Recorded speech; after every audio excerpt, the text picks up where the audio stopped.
Hey everyone, आप लोग देखना स्टार्ट कर चुके हैं स्टडी कोच यूट्यूब चैनल। दोस्तों, आज के इस वीडियो के अंदर में हम लोग बिहार अमीन के कट ऑफ जो कि सीबीटी के लिए आया है वो सारे डिस्कस करने वाले हैं। आपके सामने में ये वेबसाइट दिख रहा है, Bihar combined entrance competitive exam board examination board का। इसका लिंक मैं आपको प्रोवाइड कर दूंगा डिस्क्रिप्शन बॉक्स के अंदर में।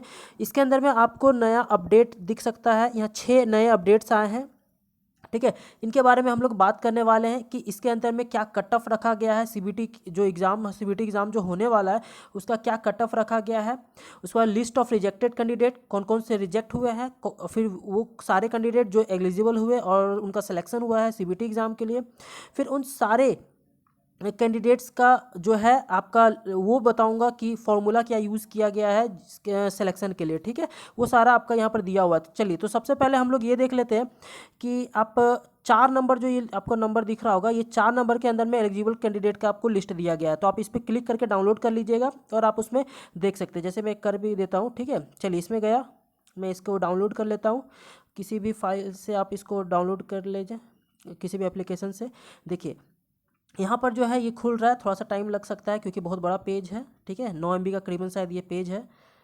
देखिए, उसके बाद आपको यहाँ पर हाँ चलिए खुल गया है। अब उसके बाद आपको यहाँ पर दिख रहा होगा सर्च का ऑप्शन। ठीक है, यहाँ पर सर्च का ऑप्शन के थ्रू जो है आप अपना नाम या फिर अपने पिताजी का नाम या फिर आपका रजिस्ट्रेशन नंबर के थ्रू जो है आप यहाँ पर सर्च कर सकते हैं। फिर वहाँ पर आप खोज सकते हैं कि आपका यहाँ पर है कि नहीं। चलिए मान लेते हैं कि चलिए यहाँ पर कोई भी नाम, जैसे कुछ भी मान लेते हैं। चलिए दिनेश जैसे कि मैंने डाला। ठीक है, अब देखिए यहाँ जहाँ कहीं भी दिनेश करके होगा, ठीक है, यहाँ पर ये फादर्स नेम का लिस्ट है, ये आप स्टूडेंट नेम का। अब देखिए जहाँ जहाँ दिनेश करके है वहाँ पर ऑप्शन में आ जाएगा। ठीक है, रेड ब्लू येलो और ये इस तरह से ऑरेंज करके, तो इस तरह से आप इसको खोज लीजिएगा। ठीक है, चलिए आगे बढ़ते हैं। अगला आपका यहाँ पर है रिजेक्टेड लिस्ट का लिस्ट।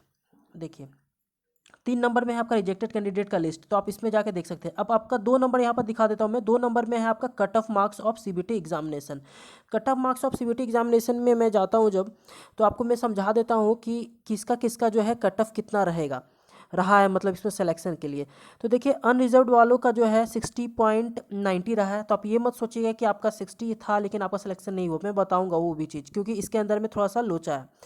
फिर एसटी का है आपका, ये सारा कुछ है, मैं आपको क्लियर पहले ही कर देता हूँ। ठीक है, ताकि आप लोग ये कंफ्यूज ना हो जाओ कि सर यहाँ पर तो इतना ही है लेकिन फिर भी मेरा सिलेक्शन नहीं हुआ है, मेरा तो इतना मार्क्स था 12th के अंदर में। तो मैं बता देता हूँ। देखिए उसके लिए आपको जाना होगा यहाँ पर हाँ 5 नंबर वाले में नंबर पे जाइएगा, वहाँ पर आपको यहाँ पर सब कुछ लिखा हुआ आ जाएगा। देखिए सबसे पहले ये रहा आपका एडवर्टाइजमेंट जो भी था, वहाँ पर आपको यहाँ पर देख सकते हो, यहाँ पर लिख रखा है। आपको एक सेकेंड रुक जाइए।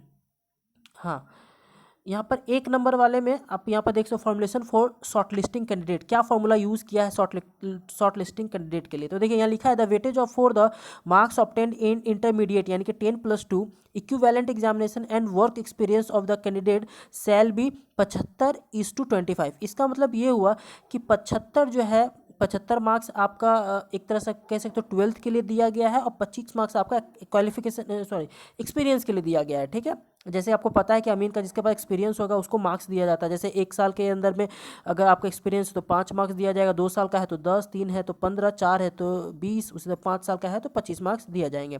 तो इसी के रेशियो के अंदर में जो है बांटा गया है। और चलिए, और मैं आपको ये बताता हूँ कि 12th का मार्क्स अगर आपको 75 मार्क्स है, 75% मार्क्स है या फिर 60% मार्क्स है तो उसको वैसे नहीं लिया जाएगा। ठीक है, इसमें थोड़ा सा अलग फंडा है। फंडा ये है कि टोटल मार्क्स जो रहेगा आपका परसेंटेज ऑब्टेन इन इंटरमीडिएट, ठीक है, इंटू 0.75 मार्क्स जो है आपको यहाँ पर करना पड़ेगा। फिर से बोल दे रहा हूँ, जो भी आपके परसेंटेज मार्क्स होंगे 12th के अंदर में और इंटू 0.75 आपको करना होगा। उसके बाद जो भी मार्क्स आता है वो आपका जो है इसके लिए जो है आपका इंटरमीडिएट का मार्क्स कहलाएगा। तो यानी कि वहाँ जो 60% था तो इसका मतलब वो नहीं हुआ कि आपका एक्चुअल जो है रॉ जो 60 मार्क्स आपका परसेंट आया है वो है। ठीक है, आपको 0.75 से मल्टीप्लाई करना पड़ेगा, उसके बाद जो मार्क्स होंगे वो होंगे और फिर प्लस आपका अगर एक्सपीरियंस है तो वो जोड़ के देना होगा। जैसे कि एग्जांपल के तौर पे मैं ले लेता हूँ, मान लीजिए किसी का 60% आया है तो इसको क्या करना होगा कि 0.75% से मल्टीप्लाई करना पड़ेगा। उसके बाद आपको यहाँ पर इसको मल्टीप्लाई करके बताना होगा कितना होगा। तो 6 5 0 हासिल थी, 7 6 42 44 45, तो 45 जो है यहाँ पर आपका रहने वाला है। मतलब समझ में आया होगा आपको कि 2 पॉइंट इधर, यानी कि 45% जो है ये आपका रहेगा, ठीक है। मतलब 45% वहाँ जो आपका सिलेक्शन कैंडिडेट जो परसेंटेज था उसके अंदर में जो है 45% में जो सेलेक्ट हुए हैं तो वो होंगे, नहीं तो नहीं होंगे। तो यानी कि आपको टोटल परसेंटेज जो है आपका 12th के अंदर में उसको 0.75 से मल्टीप्लाई कर देना, फिर उसका कोई एक्सपीरियंस है तो एक्सपीरियंस वहाँ जोड़ करके जो है आपका सिलेक्शन वहाँ हुआ होगा। अब मैं आपको बता देता हूँ कि आप इस तरह से पहले अपना निकाल के देख लीजिए क्या आपका कट ऑफ क्लियर होता है कि नहीं। और कट ऑफ के लिए मैंने आपको यहाँ पर बता दिया है कि आपको ये वाला जो है आपका कौन सा, तो कट ऑफ मार्क्स जो CBT एग्जामिनेशन है उसके बाद इस पे जो है आप क्लिक करके अपना देख लीजिएगा। इस वाले पे आप अपना कट ऑफ देख लीजिए कि आपका आया है कि नहीं, कितना आया है, ठीक है। अब देखिए, अब जैसे कि यहाँ पर किसी का 26 भी है, ठीक है, यहाँ पर किसी का 26 भी है, यानी कि मेंटल डिसऑर्डर वाले 26.10 है, उसका फिर 43 भी रहा है, मल्टीपल डिसेबिलिटी ये सारे का है, ठीक है। तो EBC OBC EBC वाले का, फिर EBC फीमेल सबका अलग अलग है, ठीक है। तो इसका मतलब ये तभी आया होगा यानी कि जिसका बहुत अच्छा मार्क्स होगा एग्जामिनेशन के अंदर में, अब 12th एग्जामिनेशन के अंदर में, और प्लस या तो एक्सपीरियंस होगा तभी होगा, ठीक है। इसका आपको मैं दिखाता हूँ, जब इसका मैं एलिजिबल लिस्ट वाला जो कैंडिडेट, सेलेक्टेड लिस्ट वाला जो कैंडिडेट था उसको मैं खोलता हूँ तो आपको ज़्यादा अच्छे से समझ में आएगा। जैसे देखिए, हम जब इसको खोलते हैं तो देखिए यहाँ पर देखिए, चलिए पहला नंबर जैसे आप देख सकते हैं संजय कुमार है, ठीक है। उसके बाद EBC कैटेगरी से थे, और DQ है, मतलब कि आपका डोमिसाइल जो है कहाँ का है, अगर यहाँ का रहेगा बिहार का रहेगा तो यस लिखाएगा, अगर बिहार का नहीं रहेगा तो नो लिखाएगा, ऐसे करके होता है, ठीक है। अब देखिए यहाँ पर डेट ऑफ बर्थ दिया है, जेंडर है, फिर रेसिडेंसी है, यहाँ पर रेसिडेंसी EWS है, ठीक है। उसका फ्रीडम फाइटर है कि नहीं वो है, फिर यहाँ पर अमीन एक्सपीरियंस है कि नहीं, अगर जिसके पास अमीन एक्सपीरियंस रहेगा यस आएगा, नहीं रहेगा तो नो आएगा, ठीक है। अब देखिए यहाँ पर आपका, अब देखिए इनका परसेंटेज मार्क्स, ठीक है। HSC मतलब यही हुआ हाई सेकेंडरी स्कूल का जो क्लास का जो है आपका परसेंटेज कितना है, तो जैसे कि इनका 84.60% है।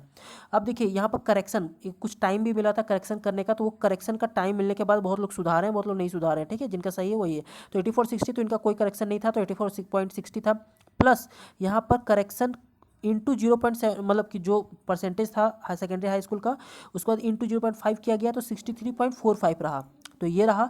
उसके बाद अमीन का एक्सपीरियंस भी था इनके पास 25, उसको जोड़ के जो है इनका 95 हुआ।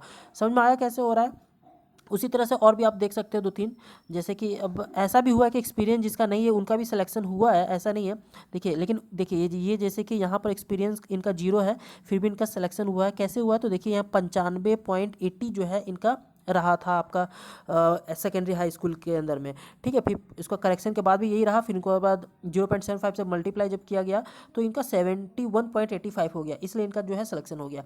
तो इसका मतलब कि कुल मिला के बात ये होता है कि अगर आपका सिलेक्शन हुआ है तो तभी सिलेक्शन हुआ होगा, या तो आपका सेकेंडरी हाई स्कूल में बहुत ज़्यादा रहे होंगे, या फिर secondary high school plus experience आपका होगा तभी आपका ये हुआ होगा, या तो एक्सपीरियंस होगा या तो फिर आपका सेकेंडरी हाई स्कूल में ज़्यादा होगा। यही जो है प्रोसेस जो है यूज़ करके जो है इस पर सिलेक्शन किया गया है। आई होप से कि आपको क्लियर हो गया होगा। जिसको भी अपना नाम देखना है आप इस तरह से साइट पे लिंक जो मैंने डिस्क्रिप्शन में दे दिया वहाँ पर जाके जो है आप इस तरह से आप जाके देख सकते हो। Thank you so much watching this video. और हाँ, जाने से पहले मैं जरूर कहूँगा कि आप सब्सक्राइब कर लीजिए ताकि और भी बहुत सारे वीडियोस जो हैं आपको मिलते रहे। एग्जामिनेशन की प्रिपरेशन भी जो है हमारे चैनल पे होगी तो वो भी आप उसका भी लुत्फ़ उठा सकें।